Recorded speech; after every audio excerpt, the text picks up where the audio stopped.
नमस्कार दोस्तों, आप सभी का फिर से एक बार स्वागत है गौतम बुद्ध की प्रेरणादायक कहानी में।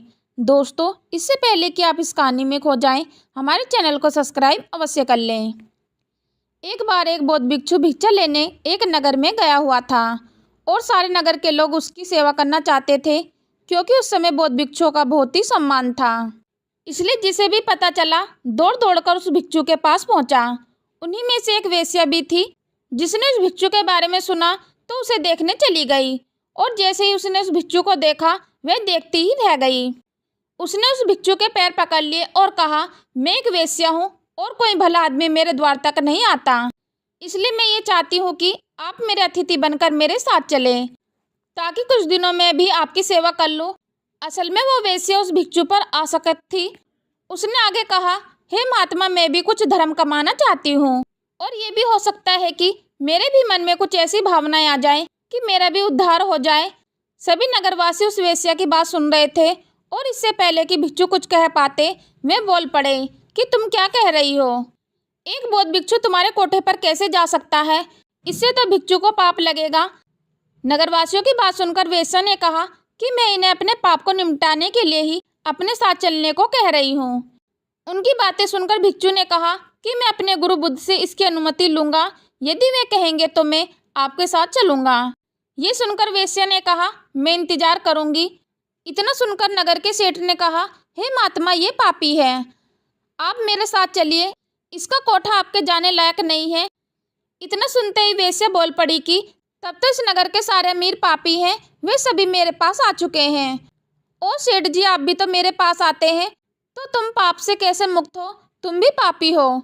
यदि ये महात्मा मेरा उद्धार करना चाहते हैं तो तुम्हें कोई आपत्ति नहीं होनी चाहिए।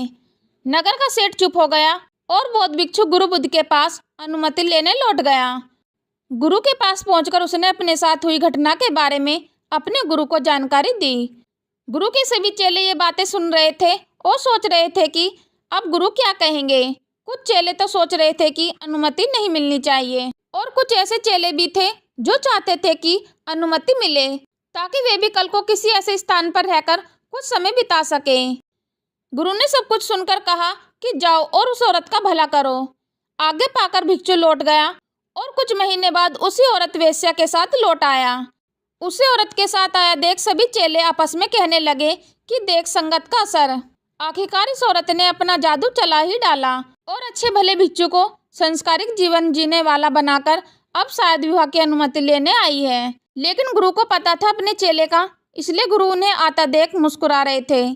भिक्षु ने अपने गुरु के पैर पकड़े और कहा कि हे गुरुजी, मैंने इस औरत का उद्धार कर दिया है, अब ये एकदम शुद्ध आत्मा बन चुकी है, अतः इसे भी अपना शिष्य स्वीकार करे।